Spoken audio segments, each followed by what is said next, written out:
Welcome back to the channel guys. आज की video में हम अपनी साइकिल में इंस्टॉल करने वाले हैं एक ब्रांड न्यू क्रैंकसेट को। ये वीडियो आपको कहीं भी पसंद आ जाए, वीडियो को लाइक करना, चैनल को कर देना सब्सक्राइब एंड अब बढ़ते हैं इस वाली वीडियो के अंदर।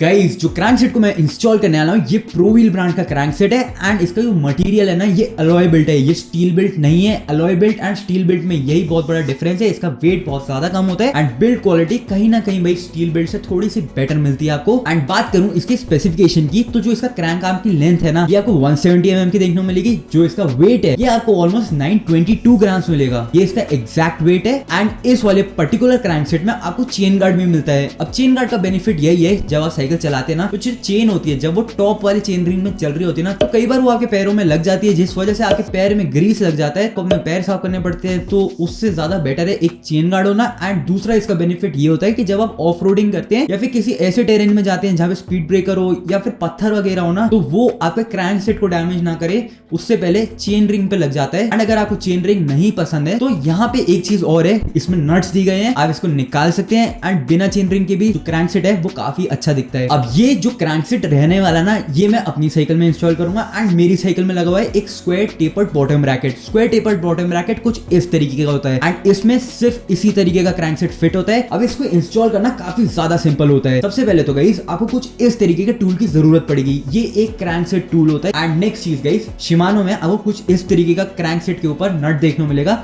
वहीं पे जो प्रोव्हील होता है उसमें कुछ इस तरीके का नट होता है। अब ये जो शिमानो वाला है इसे तो आप नॉर्मल एलन की मदद से खोलते हैं, बट ये वाला एक प्रोव्हील का नट है एंड इसे आपको कुछ क्रैंकसेट टूल है ना, इसका जो सिल्वर वाला पार्ट है आपको कुछ इस तरीके से इसे फिट करना है एंड फिर इस नट को आपको बाहर निकालना है। सेम शिमानो वाले में भी आपको नट को बाहर निकालना है एंड फिर दोनों ही टाइप ऑफ क्रैंकसेट्स में सेम प्रोसीजर होगा।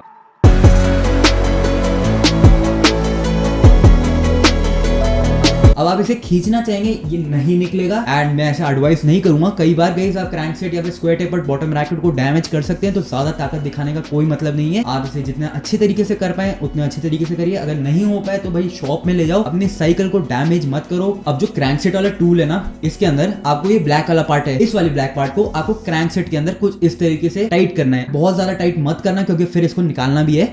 इसको बस आप थोड़ा बहुत टाइट कर देना कि आपको ऐसा फील होने लग जाए कि ये अब बाहर नहीं निकलेगा। जब ऐसा हो जाए उसके बाद जो ये सिल्वर वाला पार्ट है इसको आपको टाइट करना है।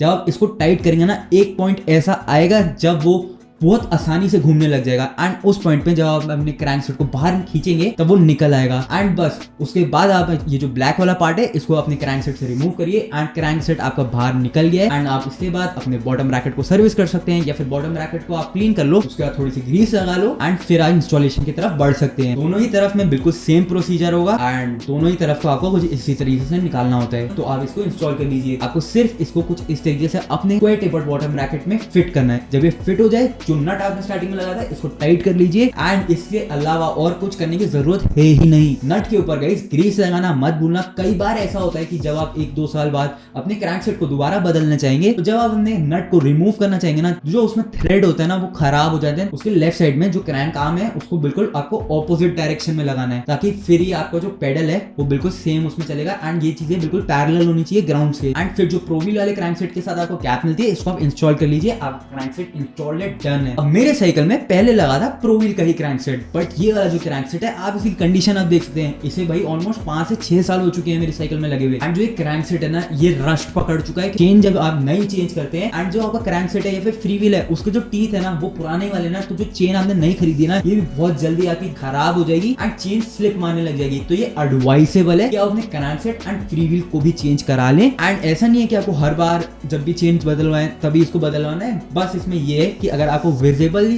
दिख रहा है कि उसकी कंडीशन थोड़ी बुरी हो चुकी है, उसके जो टीथ हैं वो घिस चुके हैं, जो गियर चेंजिंग करते समय चेन स्लिपिंग की प्रॉब्लम होती है या फिर गियर कई बार चेन स्किप मार देता है, वो चीजें रिजॉल्व हो जाती है एक न्यू क्रैंकसेट या फिर न्यू फ्री व्हील इंस्टॉल करने से। सेकेंडली इसका बहुत बड़ा एडवांटेज होता है कि आपकी ओवरऑल जो साइकिल की लाइफ है ना वो इंक्रीज हो जाती है। आपकी साइकिल बेसिकली ड्राइव ट्रेन ही मेन होती है एंड जब ड्राइव ट्रेन की लाइफ बढ़ेगी तो साइकिल में और ज्यादा खर्चा आपका आएगा नहीं। गाइस मैंने आपको बताया था कि जो मेरा न्यू क्रैंकसेट है वो 922 ग्राम्स का है एंड वहीं पे जो मेरा पुराना क्रैंकसेट है ना, ये 952 ग्राम्स का वे करता है। दोनों ही प्रो व्हील ब्रांड के हैं, बल्कि जो नया वाला है इसमें चेन गार्ड भी आता है एंड स्टिल इसका वेट कम है। तो again guys, weight point of view से जो मेरा एक्सपीरियंस है ना इसे इंस्टॉल करने के बाद, साइकिल का जब आप सीट की तरफ से इसे उठाते हैं हवा में, तो जो वेट डिफरेंस है वो काफी हद तक नोटिसेबल है। एंड नेक्स्ट जो बहुत बेस्ट चीज हुई है ना, वो ये कि साइकिल का लुक ही बदल गया है।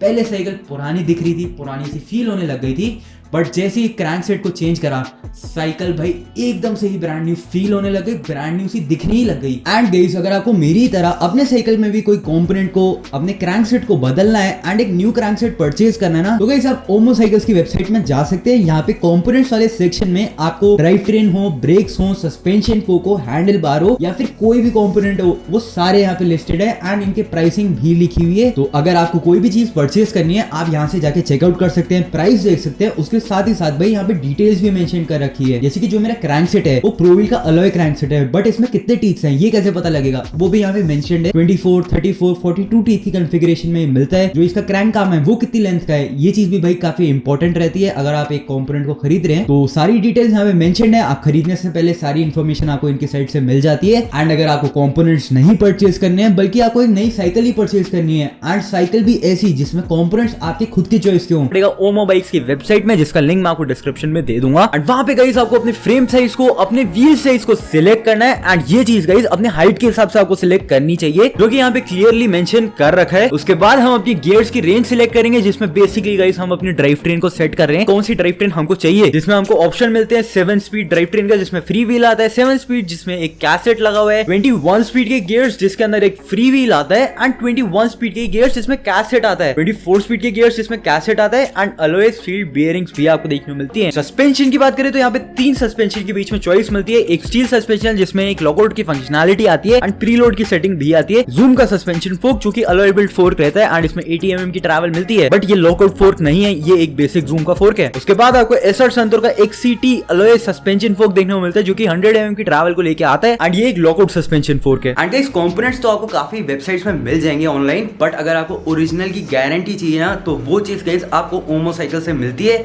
आप इनकी वेबसाइट को जरूर चेकआउट करना। एंड जो मेरा क्रैंकसेट है ना, ये ऑर्डर प्लेस करने के ऑलमोस्ट 6 डेज में मेरे को डिलीवर हो गया था, वो भी कोई भी स्क्रैच नहीं था। ये वाले nuts generally square tapered bottom bracket के साथ आते हैं, बट मेरे को क्रैंकसेट के साथ मिले, तो ये बहुत बढ़िया पॉइंट है। एंड गाइस, बस इतना ही था इस वाली वीडियो के लिए। आई होप आपको ये वाली वीडियो जो मैंने रिप्लेसमेंट करा है क्रैंकसेट का, ये पसंद आया होगा एंड आप भी कुछ नया जान पाए होंगे। अगर आप भी अपने साइकिल के लिए कुछ ऐसी ही मॉडिफिकेशन को ढूंढ रहे थे, तो गाइस मेरे चैनल को सब्सक्राइब करना मत भूलना, क्योंकि जल्द ही मैं ऐसी बहुत सारी वीडियोस लेके आने वाला हूं, जिसमें मैं अपने साइकिल के काफी सारे पार्ट्स को चेंज करने वाला हूं। ये वीडियो आपको कहीं भी पसंद आई हो, वीडियो को जरूर से लाइक कर देना, मेरे चैनल को सब्सक्राइब करना मत भूलना। कमेंट सेक्शन में बताना गाइस अगर आप चाहते हो कि कोई पर्टिकुलर कंपोनेंट की वीडियो बनाऊं, या फिर इस वाली वीडियो में क्या चीजें इंप्रूव करी जा सकती थी, तो उसके बारे में भी रिप्लाई कर दूंगा। एंड मेरे वीडियोस में आपको इंप्रूवमेंट भी देखने को मिल जाएगी। आप मेरे इंस्टाग्राम पे मेरे को फॉलो कर सकते हैं एंड फेसबुक पेज को भी लाइक कर सकते हो। आज के लिए इस वीडियो में बस इतना ही।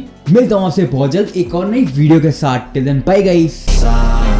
I wanna be the greatest. Everybody on the fake shit. I look around and feel like everybody is the fakest. I make this every day and I'm impatient, hoping one day I blow up from the basement. Statement, the top is so vacant. I don't hear shit that I think is amazing. Waiting for my day when I'm playing sold out shows for 1,000 faces. Hey, give me that crown, get in my way and to be put down. It ain't your place, all this my town. If I want that